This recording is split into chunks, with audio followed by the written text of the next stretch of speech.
அனைவருக்கும் தெற்கத்தி மன்றாதாவின் வணக்கங்கள்.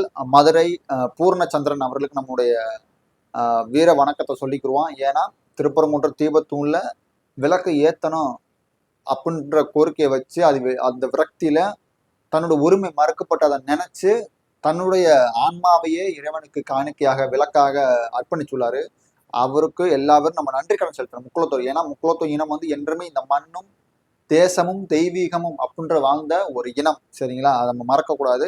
அவருக்கு முழு சப்போர்ட் பண்ணணும். இப்போ ஐயா பொன் மாணிக்கவேல் பேசியிருக்காங்க.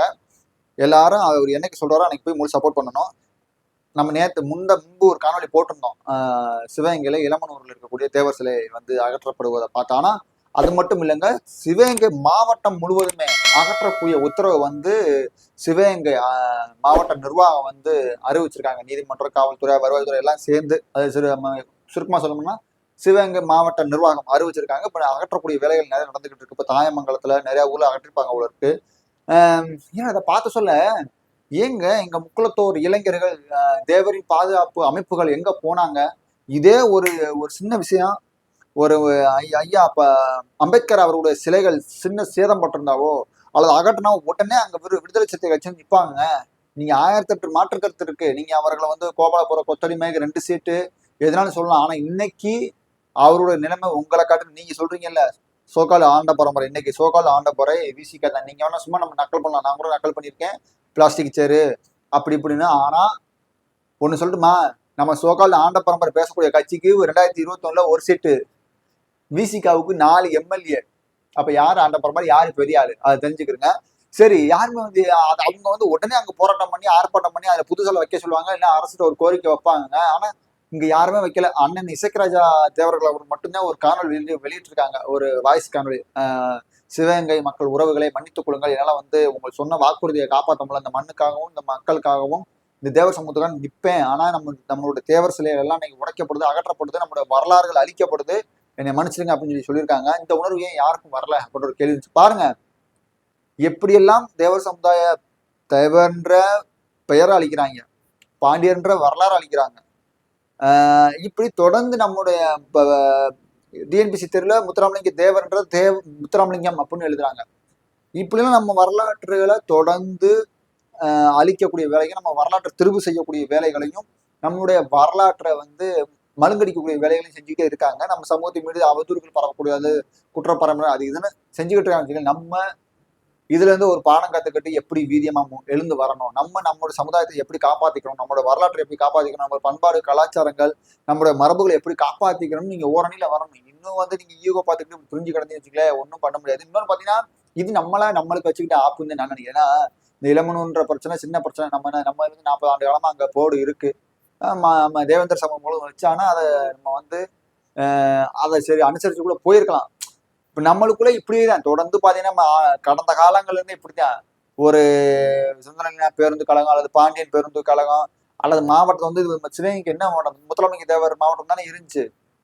இப்படி தொடர்ந்து நம்ம பண்ண சில தவறுகள் நம்முடைய வரலாறுகள் திராவிடர்கள் அழிக்கப்படுதே. ஒரு தமிழன் ஆட்சியில இருந்தா சரிப்பா, ஏதோ ஒரு 2 பேர் நம்மளும் தமிழன் தான் அப்படின்னு சொல்லிட்டு ஏதோ ஒரு ஒண்ணு. ஆனா திராவிடம் ரைட்டு, நம்மளுக்கு இதான வாய்ப்பு 2 பேருக்கும் வந்திருக்காங்க, 2 பேர்த்தையும் கீழே போட்டு அமுக்கு, 2 ஒரு வரலாறு இல்லாம பண்ணிவிடு அப்படின்னு சொல்லி பண்ணிக்கிட்டு இருக்காங்க. அதை நம்ம புரிஞ்சுக்கிறோம்னா இதே நான் மாவட்ட நிர்வாகத்துக்கு என்னோட கேள்வி என்னன்னா, ஏங்க இப்ப என்ன சொல்றாங்க, இது பிரச்சனை ஆகுது, 2 சமூகத்துக்குள்ள ஒரு சமூக சிக்கல் வருது, அதனாலதான் நாங்க எல்லாத்தையும் அகற்றுறோம் அப்படின்ற மாதிரி சொல்றாங்க.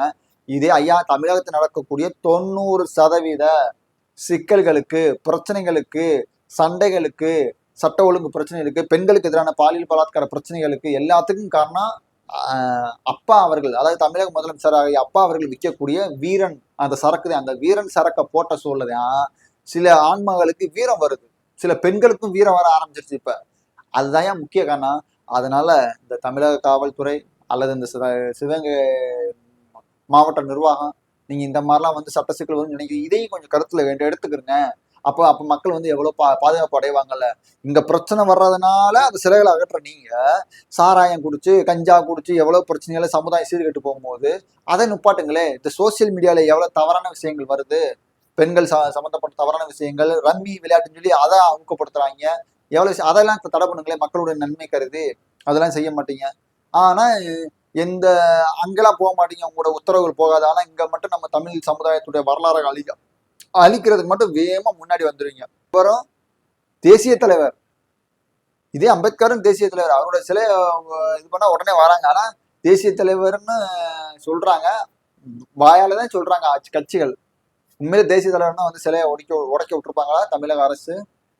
ஏன்னா அவர்கள் தான் வந்து நம்ம அங்கேயே பார்த்தோமே, தேவர் ஜெயந்தி வந்துட்டு திருநீர் அழிக்கிறது, ஆலாத்தி எடுக்காம போறது, 140 தலை போடுறது, இன்னும் என்னென்ன அக்கிரமம் பண்றாங்களோ எல்லாம் பண்றாங்க. நம்ம எல்லாத்தையும் சகிச்சுக்கிட்டு திமுகவுக்கு நம்ம இருக்கோம். உன்னை புரிஞ்சுக்கிறீங்க, எத்தனை பேர் இருக்குன்னு பெருசு இல்லை, யாரு நமக்காக இருக்குன்னு பெருசு. நீங்க 1000 முறை இருந்தாலும் திருமணம் பாராட்டணுங்க. ஒரு ஆளு தான், ஒரு ஆள் 2 பேர் இருந்தாலும் அவங்க சமூகத்துக்கு ஒரு பிரச்சனைனா குரல் கொடுக்குறாங்க, ஒரு ஸ்பாட்ல நிக்கிறாரு. நம்ம இதுல சூழல் இருக்கான், எத்தனை பேர் அமைச்சர்கள் இருக்காங்க, எத்தனை எம்எல்ஏ இருக்காங்க, எத்தனை எம்பி இருக்காங்க. கவின் படுகொலையில குற்றப்பரம்பரை, நீங்க திருடர்கள் அப்படின்னு சொல்லும் போது இல்லைங்க, நீங்க எப்படி ஒருத்தனை வச்சு ஒரு சமூகத்தை இடப்படிங்க யாருமே பேசலையே, ராம் பிரகாசத்துக்கு யாருமே பேசலையே. அப்ப இங்கு வேற வேற கட்சியில இருக்கவெல்லாம் உனக்காண்டி குரல் கொடுக்க மாட்டாங்க. உனக்காக நீங்களே வந்தாத்தான் உண்டு, இல்லைன்னா ஒன்றும் பண்ணதுக்கு இல்லை.